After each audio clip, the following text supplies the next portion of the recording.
Screen पर आप देख पा रहे हैं बहुत ही बेहतरीन सा गद्यांश दिया हुआ है और यहाँ पर जो ये गद्यांश दिया हुआ है फ्रेंड्स, यहाँ पर ठीक है, इसे पढ़ना है। फिर यहाँ पे पर्सन 1 से 9 के सही सर्वाधिक उपयुक्त विकल्प का यहाँ पे हमें चयन करना है। यानी कि 1 से 9 तक के जो क्वेश्चन पूछे गए हैं वो यहाँ पर आपको ये गद्यांश पढ़कर ही बताना है। ठीक है, चलो पहले पढ़ते हैं हम। अध्यात्म भी मन का राजा होने का मार्ग। देखो हम पहले से पढ़ेंगे, फिर मैं इसे आपको अपनी लैंग्वेज में, ओके, फिर मैं अपनी लैंग्वेज में यहाँ पर आपको बताऊंगी कि यहाँ पर क्या राइट है एंड क्या रॉन्ग है और क्या इसमें एक पॉइंट से छिपा हुआ है। अध्यात्म भी मन का राजा होने का मार्ग खोलता है। अपने मन का राजा होना मतलब मन पर स्वयं का अंकुश रखना, उसकी चाल का निर्धारण करना, अपना लक्ष्य बनाना, लक्ष्य प्राप्त करने के लिए प्रयत्न करना। अध्यात्म आपको अपने मन का राजा बनने की ओर ले जाता है। यह स्थिति आपको विकारों से दूर रखती है, वैचारिक सुंदरता का वरदान देती है और बुराई के समक्ष कमजोर होने से बचाती है। प्रकृति से उपहार में जो जीवन मिला है उसके मूल्य को समझना चाहिए और उस क्षेत्र का राजा बनने के मार्ग पर चलना चाहिए जिस पर मानवता का विस्तार हो। राजा बनिए लेकिन शुद्ध विचार, अच्छे कर्म और मानवीय संवेदना का राजा बनिए। अन्याय, अधर्म आदि के भय से भयभीत न हो और एक ऐसी सत्ता बनाए जिसमें समानता हो। जो स्वयं में राजा होकर समानता का मार्ग प्रशस्त करता है वह अध्यात्म के क्षेत्र का भी राजा बन जाता है।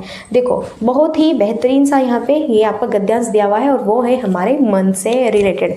भैया अगर हमारा मन खुद का, अगर हमारा मन कंट्रोल में है तो एस्थेटिक कंट्रोल में रहेगा, लेकिन अगर हम अपने मन को कंट्रोल में नहीं रख पाते हैं तो फिर आप जीवन में गलत कार्य हैं, अच्छे कार्य कुछ भी है यहाँ पर, है ना, करने को तत्पर रहते हैं। हर एक पॉइंट्स में हमारा मन हमारे कंट्रोल में होना चाहिए।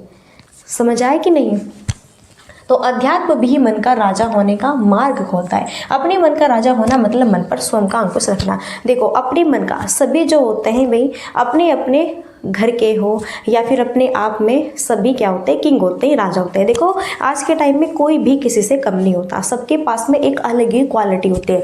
अब ऐसा नहीं होता कि हाँ भाई अगर कोई यहाँ पे अंबानी है या फिर जिसके पास में ज़्यादा पैसा है बस वही इंसान है, हम कुछ नहीं है। क्यों नहीं है भैया, आपके पास में भी भले ही आप कितने भी पुअर है, गरीब है, लेकिन आपके पास में भी गॉड ने एक ऐसा आपको भी रास्ता दिखाया है, फिर आप में भी एक ऐसी क्वालिटी दी है गॉड ने जिससे आप, ठीक है, जिस पर कि आप चल करके अपने लक्ष्य को प्राप्त कर सकते हैं, आगे चलकर अपना व्यवसाय चला सकते हैं, आपकी आर्थिक स्थिति बेस्ट हो सकती है। वो सबके पास होती है क्वालिटी, बस वो हमें अपने अंदर ढूंढनी होती है कि हाँ भैया हमारे अंदर है तो है, लेकिन कौन सी क्वालिटी है। जिसे वो पता चल जाता है तो समझो वही अंबानी बन गया और जिसे वह नहीं पता तो समझो वह भिखारी बन गया। ठीक है, चलो बस यही है।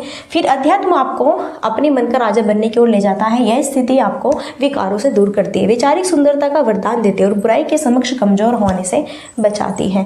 प्रकृति से उपहार में जो जीवन मिला है, देखो हमें जो जीवन मिला है, लाइफ मिली है, अब ये नहीं कि भाई हर बार हमें जो है इंसान का ही रूप मिलेगा। अब पता नहीं कब जो है अब कभी डेथ होती है तो फिर नेक्स्ट हमें कौन सा जन्म मिलेगा, किसका जन्म मिलेगा, किसका रूप। तो इसलिए कहते हैं कि एक बार लाइफ मिली है, इसे अच्छे से एंजॉय के साथ में जियो और नेचुरल प्रकृति ने आपको जो भी यहाँ पर उपहार दिया है सारी चीज़ें आप उसके साथ में बढ़िया एंजॉय कीजिए, वो भी सही से, बिल्कुल मन को शुद्ध रखे, सत्य रखे।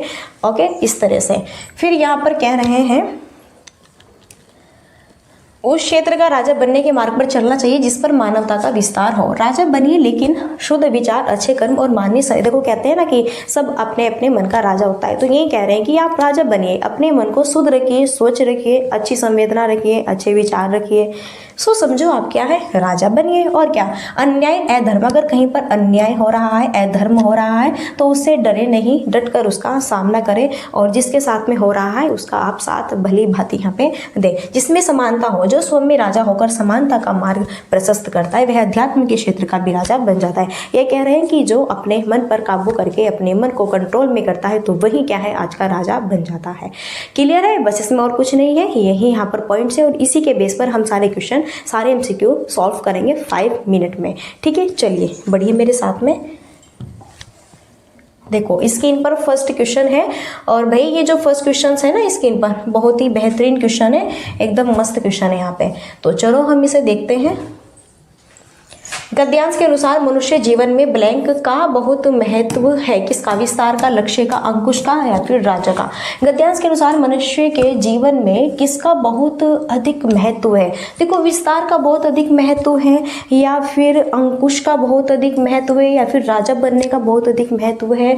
तो मनुष्य जीवन में राजा का बहुत महत्व है? नहीं, ये इंपॉर्टेंट नहीं है, बल्कि सबसे जो मेन इंपॉर्टेंट है वो क्या है यहाँ पर? वह है गद्यांश के अनुसार मनुष्य जीवन में लक्ष्य का बहुत क्या है? लक्ष्य का बहुत महत्व है। मनुष्य के जीवन में लक्ष्य का क्या है? बहुत महत्व है। हर एक मानव है, अगर हर एक मानव है भैया, अगर किसी का हमारा कोई लक्ष्य नहीं होगा तो फिर क्या हम धरती पर यहाँ क्या लेने आए हैं? कुछ नहीं, खा कैसे ही बस।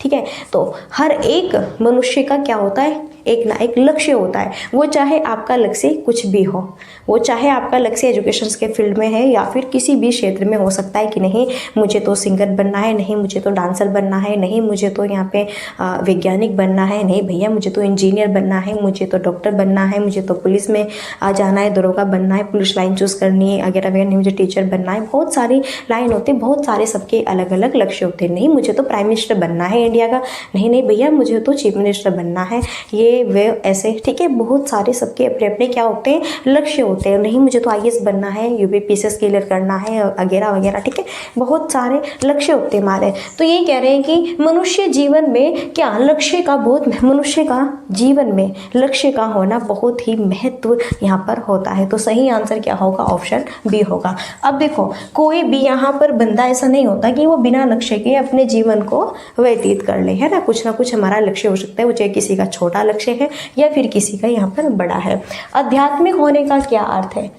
वैचारिक प्रभुत्ता है, दूसरों पर दया करना है, शारीरिक सुंदरता, विचारों की सुंदरता। तो आध्यात्मिक होने का अर्थ क्या है?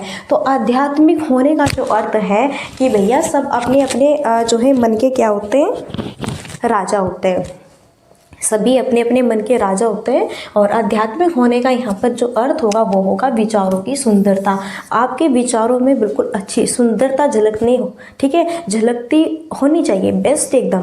अब ये नहीं कि आप जो है यहाँ पर आध्यात्मिक तो है लेकिन आपके जो विचार हैं बहुत ही अशुद्ध है, बहुत गलत है, इस तरह से। ठीक है, तो यहाँ पर आध्यात्मिक होने का अर्थ है कि विचारों की सुंदरता आपके अंदर होनी चाहिए, तभी आप एक आध्यात्मिक जो है यहाँ पर व्यक्ति बन सकेंगे। नेक्स्ट, अध्यात्म शब्द में प्रत्यय का प्रयोग किया जा सकता है। देखो यहाँ पर दिया हुआ है अध्यात्म, तो इसमें हम अध्यात्म शब्द में किस प्रत्यय का प्रयोग कर सकते हैं देन यहाँ पे, और इसका एक अलग ही जो है अर्थ बनेगा। तो इसका हो जाएगा आध्यात्मिक। इसमें हम क्या बनाएंगे? आध्यात्मिक। तो आध्यात्मिक में इसमें यहाँ पर जो है आपका हमने लगाया है इक प्रत्यय। क्या लगाया है? इसमें हमने इक प्रत्यय लगाया है।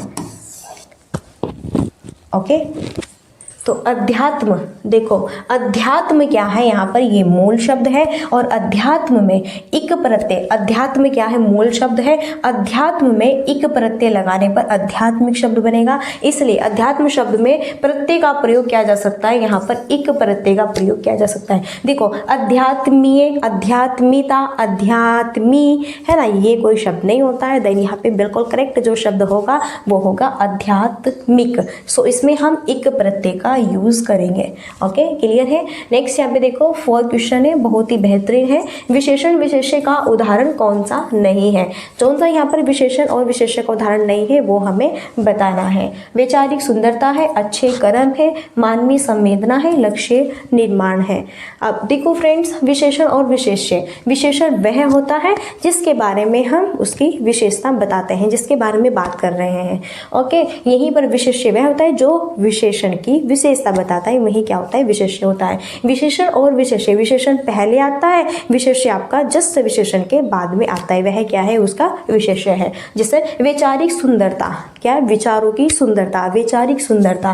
वैचारिक क्या है? विशेषण है, सुंदरता क्या है? इसका विशेष्य है। अच्छे कर्म, अच्छे, अच्छे क्या है? विशेषण, मैंने कहा ना विशेष्य जस्ट उसके बाद आएगा। कर्म क्या है? यहाँ पे विशेष्य है। लेकिन हमें एक ऐसा यहाँ पे एग्जाम्पल चूज करना है जिसमें विशेषण और विशेष्य का एग्जाम्पल नहीं होना चाहिए। मानवीय संवेदना, मानवीय विशेषण है, संवेदना विशेष्य है। यहीं पर लक्ष्य निर्माण, ये एक संयुक्त यहाँ पर आपका शब्द है, इसलिए लक्ष्य जो निर्माण है यहाँ पर, इसमें विशेषण विशेष्य का एग्जाम्पल नहीं है। देन यहाँ पे सही जो आंसर होगा वो 4 यहाँ पे बिल्कुल करेक्ट आंसर्स हो जाएगा। आप बताएं समझ आए कि नहीं आया? कोई भी त्रुटि है, कोई भी दिक्कत है, आप मुझे भली भांति बता सकते हैं, मैं एकदम सॉल्व करूंगी।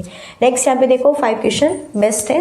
राजा का अनिवार्य गुण क्या नहीं है? मानवीय संवेदना, अच्छे कर्म, धर्म भीरू होना, निर्भयता होना। तो राजा का अनिवार्य गुण क्या नहीं है? अब अगर आप देखो, कहते हैं ना कि सब अपने अपने मन के क्या होते हैं, राजा होते हैं, लेकिन राजा के अंदर क्या क्या क्वालिटीज़ होनी चाहिए। अब ये नहीं कि आप लोग सोच रहे हैं कि हाँ हम राजा बन गए, ये हो गया ऐसे, तो इसकी कोई रेस्पॉन्सिबिलिटी नहीं होती। भैया राजा बन गए हैं तो कुछ रेस्पॉन्सिबिलिटी तो होती है।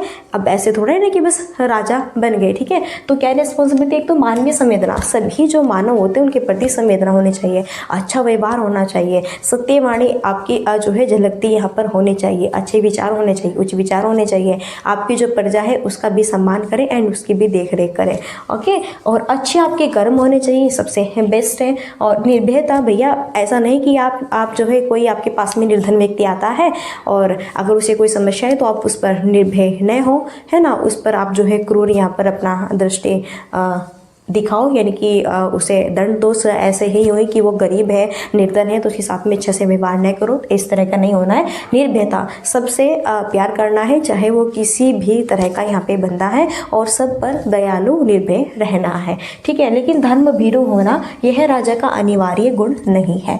चलो सही आंसर ऑप्शन सी होगा। नेक्स्ट, एक राजा को ब्लैंक और से, देखो एक राजा को ब्लैंक और ब्लैंक से नहीं डरना चाहिए। असमानता और समता, अध्यात्म और अन्याय, वैचारिक सुंदरता, लक्ष्य निर्माण, अन्याय और अधर्म।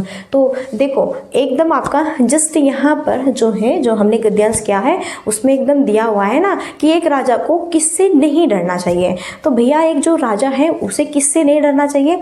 एक राजा को यहाँ पर अन्याय और अधर्म, अगर कहीं पर एक राजा को यहाँ पर हो जाएगा अन्याय और यहाँ पर हो जाएगा अधर्म, अन्याय और अधर्म से नहीं डरना चाहिए। भैया अगर कहीं पर भी आपका है ना अन्याय हो रहा है किसी के साथ में, कहीं पर अधर्म हो रहा है, तो आप राजा हैं तो आपको नहीं डरना है।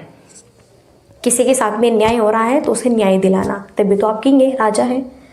अधर्म, कहीं पर अधर्म की बात हो रही है तो सही से सजेशंस कीजिए, ओके, और उसके धर्म को सही से और सबका साथ दीजिए, सबका सम्मान कीजिए, तो वही है। तो एक राजा को अन्याय और अधर्म से कभी नहीं डरना चाहिए।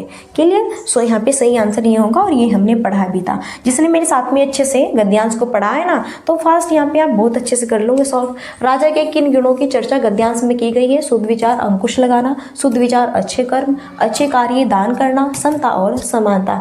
तो राजा के किन गुणों की चर्चा गद्यांश में की? तो राजा के अंदर क्या क्या गुण होने चाहिए? तो राजा के किन क्वालिटीज़ की यहाँ पर चर्चा की गई है आपकी किसमें? गद्यांश में, वह चीज़ हमें बतानी है। क्लियर है? तो राजा के अंदर शुद्ध विचार होने चाहिए। अब ये नहीं कि आप में बहुत ही अशुद्धता झलक रही है और भाई आप कह रहे हैं कि मैं तो राजा बन गया। आपके शुद्ध विचार होने चाहिए, सबके प्रति इक्वल समानता का यहाँ पर प्रभाव झलकता होना चाहिए, और अच्छे आपके कर्म होने चाहिए, तभी तो अगर आपके अच्छे कर्म होंगे तभी तो आपको कोई राजा बनाएगा। अगर भैया आपके कर्म ही अच्छे नहीं है और आप किसी के साथ में अच्छा व्यवहार ही नहीं करते हैं, तो फिर क्या कोई आपको राजा बनाएगा? भाड़ में जाए, क्यों बनाए इसे राजा? कहते हैं ना कि हम भाई चीफ मिनिस्टर, प्राइम मिनिस्टर, हम उसे ही चूज़ करेंगे जो हमारे लिए बेहतर है और हमारी तरफ ध्यान भी देता है ना, सब ये तो कहते हैं। तो फिर यहाँ पर भैया अगर आपके अच्छे कर्म ही नहीं होंगे, क्यों बनाए आपको राजा? हम ओके। देखो दान करना, आप दान कर रहे हैं और वैसे आप सबको जो है सबके साथ में बुरा बर्ताव कर रहे हैं, दान भी कर रहे हैं, तो ये दान देना नहीं हुआ। ओके, तो शुद्ध विचार, अच्छे कर्म होने चाहिए। नेक्स्ट 8 क्वेश्चन है, एक और क्वेश्चन बचा है गद्यांश का, फिर पद्यांश करेंगे। राजा बनने के लिए ब्लैंक की राह पर अग्रसर होना चाहिए। प्रगति, अध्यात्म, सत्य और कल्याण। देखो राजा बनने के लिए किस राह पर अग्रसर होना चाहिए? तो राजा बनने के लिए प्रकृति की राह पर अग्रसर, अध्यात्म की राह पर, सत्य की या फिर कल्याण की। सही आंसर इसमें क्या होगा ये आप बताएंगे। ठीक है, तो राजा बनने के लिए ब्लैंक किसकी राह पर। अब मैंने आपको इतना समझाया है तो ये क्वेश्चन आपके लिए होमवर्क रहता है, होमवर्क रहता है। आप सभी मुझे कमेंट बॉक्स में इस क्वेश्चन का आंसर देंगे। ये क्वेश्चन बहुत सिंपल क्वेश्चन है। ओके, चलो, अपने मन का राजा होने से क्या तात्पर्य है। देखो, अपने मन का राजा होने से हमने गद्यांश में पढ़ा ना कि सभी अपने अपने मन के क्या होते हैं, राजा होते हैं, लेकिन राजा की कुछ क्वालिटीज़ भी होती है उसके अंदर, है ना। अब वैसे थोड़ा राजा बन जाते हैं। तो अपने मन का राजा होने से तात्पर्य दूसरों पर अंकुश लगाना, मन को नियंत्रित करना, अपने लक्ष्य के लिए सत्ता हड़पना। अपना अगर हमें लक्ष्य प्राप्त करना है तो हमें दूसरे के साथ में लड़ाई बढ़ाई करके सत्ता को हड़प लेना है, ऐसे राजा नहीं बनना है। अपने जीवन पर अंकुश क्यों लगाए भाई, अपने जीवन पर हम अंकुश या फिर दूसरों पर हम क्यों अंकुश लगाए, सबका अपनी अपनी लाइफ है तो जीने दो उनको। तो अपने मन का राजा होने से तात्पर्य है मन को क्या करना, नियंत्रित करना। क्या करना, देखो यही तो कहते हैं कि अपने मन का राजा वही है जिसने अपने मन पर अंकुश लगा लिया, अपने मन को नियंत्रित कर लिया, समझे। अब ये थोड़ा ही ना कि आप भाई हो तो आप राजा, है ना, या फिर आप बनना चाहते हैं या फिर कुछ अच्छी पोस्ट पर आप जाना चाहते हैं और वैसे आप जो भी यहाँ पर व्यक्ति हैं उनके साथ में लड़ाई झगड़ा और दुर्व्यवहार ये करते हैं तो कौन आपको बनाएगा, कोई नहीं बनाएगा। तो आप सपने मत देखो। तो इसलिए कहते हैं कि अगर राजा बनना है तो इसके लिए आपको अपने मन को, सबसे पहले अपने मन को कंट्रोल में करना होगा, अच्छे कर्म और अच्छा व्यवहार, देन ये सारी चीज़ें। ठीक है, सही आंसर ऑप्शन बी होगा। नेक्स्ट देखो, 9 क्वेश्चन कंप्लीट हुए, गद्यांश यहाँ पर हमने सॉल्व किया मस्त तरीके से। और एक बार फिर से आप सबका वेलकम है आपके अपने यूट्यूब चैनल एग्जामिनेशन हब पर। और वो जो है बहुत ही बेहतरीन सी कविता यानी कि पद्यांश को लेकर। तो चलिए फिर टाइम वेस्ट नहीं करेंगे और सॉल्व करते हैं मस्त तरीके से। और इसको भी हम पहले अच्छे से पढ़ेंगे और फिर सारी चीज़ें हम चुटकियों में सॉल्व करेंगे। ठीक है, पहले इसे हम अच्छे से पढ़ेंगे यहाँ पर। और देखो ये जो यहाँ पर आपकी कविताएँ दी गई है, इन कविताओं का क्या अर्थ है ये चीज़ हम जानेंगे और इनका क्या अर्थ है क्या नहीं है वह ये चीज़ सारी जानेंगे। और फिर यहाँ से MCQ करेंगे और फिर हम फास्ट तरीके से कर लेंगे। ठीक है, चलो, तो नीचे दी गई कविता को पढ़कर पर्सन संख्या देखो। पर्सन यहाँ पे 10 से 15 यानी कि 5 क्वेश्चन आपको ये कविता पढ़ करके इसे देने हैं। चलो पढ़ते हैं इसको। गांधी तिलक सुभाष जवाहर का प्यारा यह देश है, जियो और जीने दो का सबका देता संदेश है। देखो पहले तो आप यह चीज़ यहाँ पर ध्यान रखें, इसमें जो है किस किस की बात की गई है। एक तो यहाँ से क्वेश्चन बनेगा कि जो आपकी कविता है पद्यांश है इसमें किस किस की बात की गई है। तो भैया एक तो गांधी जी की बात की गई है, एक यहाँ पर जो है तिलक की बात की गई है, एक यहाँ पर आपकी सुभाष चंद्र बोस की बात की गई है और एक यहीं पर जवाहरलाल नेहरू की। इन 4 गांधी जी की और यहाँ पर जो है तिलक की बात की गई है, सुभाष चंद्र बोस की बात की गई है, जवाहरलाल नेहरू के, इन 4 की यहाँ पे बात की गई है। तो इनका यह प्यारा देश है, जियो और जीने दो सबका सबको देता यह संदेश है। भैया आपने देखा कि यहाँ पे गांधी जी हुए, तिलक हुए, सुभाष चंद्र बोस हुए, जवाहरलाल नेहरू हुए। इन्होंने जब हमारा यहाँ पे देश स्वतंत्र नहीं था तो बहुत ज़्यादा मेहनत की और देश को स्वतंत्र बनाया। और भी बहुत यहाँ पर हमारे जो है हम कह सकते हैं महापुरुष हुए हैं जिन्होंने बहुत ही ज़्यादा मदद की है। ठीक है, तो इसलिए यहाँ पर यह चीज़ कह रहे हैं कि का प्यारा यह देश है, जियो और जीने दो का सबको देता है संदेश है। क्या संदेश गांधी जी और तिलक सुभाष चंद्र बोस जवाहरलाल नेहरू यह संदेश देते हैं कि जीने दो का, खुद भी जियो और जीने दो। भैया लड़ाई झगड़े में क्या रखा है, तुम्हें लाइफ मिली है, दी है गॉड ने, तो इसे आप सही से जियो ना, औरों को भी जीने दो। अब ये तो नहीं कि हाँ आप लोग हमारे यहाँ पे सत्ता छीनो या फिर हम आपके देश पे राज करें, आप हमारे देश पे राज करो, है ना। तो भाई जीवन मिला है, एक बार खुद भी जियो, इसे एंजॉय करो और हमें भी जीने दो, हमें भी एंजॉय करने दो। पर हरी बनकर खड़ा हिमालय जिसके उत्तर द्वार पर हरी बनकर खड़ा हिमालय जिसके। देखो जो हमारा भारत है, जो हमारा क्या है भारत है, तो भाई उत्तर की बात की है, यहाँ पर की है उत्तर की बात, ये आपका उत्तर है ना इसमें। तो यहाँ पर आ क्या है, यहाँ पर है हिमालय। तो कह रहे हैं पर हरी बनकर खड़ा हिमालय जिसके उत्तर द्वार पर, तो उत्तर में क्या है, हमारे भारत के हिमालय है। उत्तर जो भारत का उत्तरी दिशा है, भारत की उत्तरी दिशा में क्या है, हिमालय है कि नहीं। हिमालय खड़ा है तभी तो यहाँ पे जो साइबेरियन हवा होते हैं ना, अगर ये हिमालय ना होता ना तो उतनी फास्ट हवा आती तो कोई भी यहाँ पे जो है जीवित नहीं रह पाता। इसलिए ये जो हिमालय यहाँ पर खड़ा हुआ है, यह है जो साइबेरियन से हवा आती है ना उन्हें रोकता है। ठीक है, चलो हिंद महासागर दक्षिण में इसके लिए विशेष है, हिंद महासागर दक्षिण में। अब भैया यहाँ पर जो है बात की गई है आपकी दक्षिण की। अब ये जो एरिया है ये आपका क्या है, दक्षिण यह जो है देखो उत्तर है, दक्षिण है, यहाँ पे आपका इधर पूरब है और इधर क्या है पश्चिम है। ये तो सब जानते ही दिशा, उत्तर देखो पूरब पश्चिम उत्तर दक्षिणी दिशा सबको पता है। तो यहाँ पर क्या है, यहाँ पर है हिंद महासागर, यहाँ पर क्या है हिंद महासागर। तो हिंद महासागर दक्षिण में इसके लिए विशेष है। लगी गूंजने दसों दिशाएं वीरों के इस गान से, लगी गूंजने दसों दिशाएं, दसों दिशाएं का मतलब है चारों दिशाएं, चारों ओर यहाँ पर वीरों के इस गान से। भाई एक टाइम पे हमारा जो देश था है ना, बिल्कुल अंग्रेजों से भी घिरा हुआ था और भी यहाँ पर बहुत ही ज़्यादा जो है अंग्रेज भी थे और भी अदर अदर जो है यहाँ पर आपके कंट्री के थे जो कि हमारे भारत पर राज करना चाहते थे। लेकिन फिर भी हमने डटकर सामना किया और हम हारे नहीं और अपने देश की प्रगति की ओर अग्रसर रहे और इसको हमने स्वतंत्र आखिर बनाकर ही छोड़ा। ठीक है, तो उसके लिए जो भी हमारे वीर हुए उन्होंने अपने आप को कैसे यहाँ पर जो है लहूलुहान कर दिया, अपने आप खून बहा दिए, ना अपना घर देखा ना अपनी फैमिली है ना, किसी को नहीं देखा। किसके लिए, सिर्फ और सिर्फ हमारे लिए, अपने देश के लिए, कि आज अगर हम यहाँ पर लड़ करके अपने देश को स्वतंत्र दिला देते हैं तो कल आने वाले जितने भी हमारे भाई बहन माता पिता होंगे यहाँ पर, वह सभी आराम से चैन की नींद सो पाएंगे। तो इनको एक बार आप बिल्कुल हाथ जोड़कर नमन कीजिए इनकी तरफ, जो ये वीर है इनकी ही तरफ से, इनकी ही साइड से आज हम यहाँ पर खुल करके और बढ़िया इंजॉय से अच्छे फैशन में उड़ रहे हैं, अच्छा खा पी रहे हैं। तो वो सब क्या है, इनकी ही देन है। हमें मिली आज़ादी वीर शहीदों के बलिदान से, बलिदान ये हुए हैं, लहू लुहान इनका बहा है। देखो यहाँ पर हमें मिली आज़ादी, हमें आज़ादी मिली जो आज हम बढ़िया ठाट से घूमते हैं, अच्छा खाते हैं, पीते हैं, पढ़ते हैं, लिखते हैं। किसकी वजह से, सिर्फ और सिर्फ इनकी वजह से जो वीर यहाँ पर शहीद हुए हैं हमारे लिए। ठीक है, तो बहुत ही बेहतरीन गद्यांश है और इस तरह का गद्यांश ही एग्जाम में पूछा जाता है। क्यों? क्योंकि इससे आपको एक मोटिवेट मिलता है और साथ ही साथ में अपने भारत के लिए एक जागृति भी यहाँ पे प्राप्त होती है कि हाँ भैया कैसे, किस माध्यम से हमारे भारत को स्वतंत्रता प्राप्त हुई, किस किस ने दी, कौन कौन महापुरुष हुए, क्या इसका मतलब होता है, क्या नहीं होता है, आज जो है हम कल क्या थे क्या नहीं थे, पूरा इतिहास पूरी हिस्ट्री जानने के बारे में पता चलता है और इसके प्रति हम अपने देश के लिए क्या होते हैं, एक मोटिवेट, एक वीरता इस तरह की जो है हमारे अंदर झलकती है। इसलिए इस तरह का जो गद्यांश है यह एग्जाम में पूछा जाता है।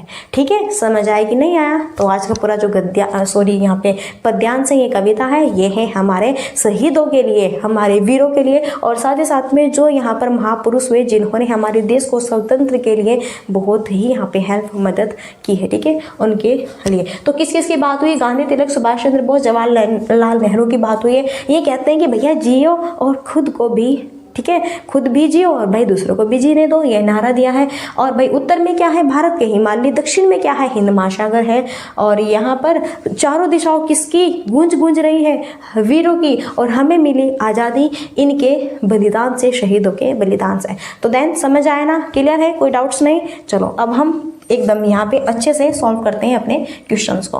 तो स्क्रीन पर 10 क्वेश्चन है और ये जो क्वेश्चन है बहुत ही प्यारा सा क्वेश्चन है।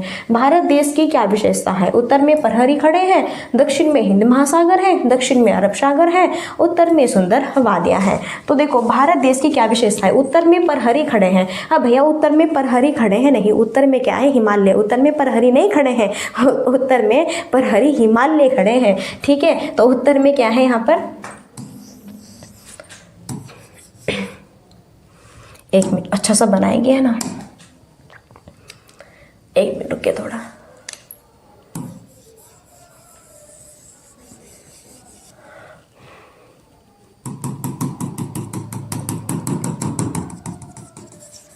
चलो तो समझाने के लिए ना जैसा भी बन जाता है थोड़ा बना देते। ठीक है, जैसा बन गया। तो यहाँ पर उत्तर में क्या है भैया, यहाँ पर है हिमालय, उत्तर में यहाँ पर हिमालय फैला है ना, और यहाँ पर क्या है, हिंद महासागर है, यहाँ पर क्या, हिंद। और भैया आपका इधर देखो, इधर यहाँ पर है आपकी बंगाल की खाड़ी, और भैया यहाँ पर है आपका अरब सागर, लक्षद्वीप, है ना। तो फिर आप कैसे कह सकते हैं कि दक्षिण में अरब सागर है, कैसे कह सकते हैं उत्तर में सुंदर वादियां है, कैसे कह सकते हैं उत्तर में प्रहरी खड़े हैं, हिमालय है उत्तर में, ओके, अरब सागर यहाँ पर है, लक्षद्वीप। तो दक्षिण में क्या, हिंद महासागर, हाँ ये पॉइंट सही दिया हुआ है। तो दक्षिण में क्या है, भारत के हिंद महासागर है, यह लाइन यहाँ पे बिल्कुल एक्यूरेट राइट है, इसलिए सही आंसर ऑप्शन क्या होगा, बी होगा। चलो नेक्स्ट है, कविता में किस संदेश की बात, कविता में किस संदेश की बात की है? सुख से जीवन जियो, दूसरों को जीने दो, दुख से घबराना नहीं, जियो और यस यस यस, इससे मतलब नहीं, इससे नहीं, हमने पढ़ा ना, ऐसे चुटकियों में सॉल्व करें, क्यों टाइम वेस्ट करें अपना। भैया मैंने बताया कविता में किस संदेश की बात की थी? जवाहरलाल नेहरू ने, तिलक ने, सुभाष चंद्र बोस ने एंड यहाँ पर गांधी जी ने। क्या कि भैया जियो और खुद भी जियो और दूसरों को भी जीने दो। क्यों यहाँ पर जो है आप मारने पर और मरने पर तुल रहे हो कि हाँ इनको जो है पीटो, मारो, गोली मारो, ये वो, ठीक है? क्यों खून बहा रहे हो, क्यों अपना बाहर आए हो? भैया खुद भी जियो, जीवन मिला है, और दूसरों को भी जीने दो ना। ओके तो यह संदेश दिया है यहाँ पर, जियो और जीने दो। चुटकियों में सॉल्व हुआ ना। अगर हम अच्छे से अपने पद्यांश को पढ़ेंगे ना तो चुटकियों में क्वेश्चन सॉल्व करेंगे। तो यही मीन्स है कि हमें कंसेप्ट समझना होगा। और अगर आपको भी इसी तरह बेहतरीन यहाँ पे मस्त क्लासेस चाहिए तो अभी तुरंत यहाँ पे जस्ट एग्जामिनेशन हम चैनल को सब्सक्राइब कर ले, तभी आपको भी ये क्लासेस सारी मिलेंगी। हिमालय का संधि विच्छेद क्या है? हिमा प्लस ले, हिम प्लस आले, हिम प्लस अले, हिमा प्लस अले। बेहतरीन सा संधि विच्छेद। संधि आप सब जानते हैं जो संधि है हिंदी में, ठीक है, कितनी होती है? 3 होती है। एक यहाँ पर है भैया स्वर संधि, एक यहाँ पर है व्यंजन संधि, देन यहाँ पर एक है आपकी विसर्ग संधि। ओके जो स्वर संधि इसके 5 पार्ट होते हैं। जो 5 पार्ट होते हैं इसमें दीर्घ संधि होती है, गुण संधि होती है, वृद्धि संधि होती है, यण संधि होती है, अयादि संधि होती है। तो हिमालय का संधि विच्छेद क्या होगा? हमसे संधि विच्छेद पूछा है तो भैया यहाँ पर देखो हिमालय है ना, क्या है यहाँ पर है हिमालय। अब देखो जो हिमालय है इसका सही संधि विच्छेद क्या होगा? हिमालय का जो संधि विच्छेद होगा वो क्या होगा? आपका हिम प्लस आल्य होगा। क्या हो जाएगा?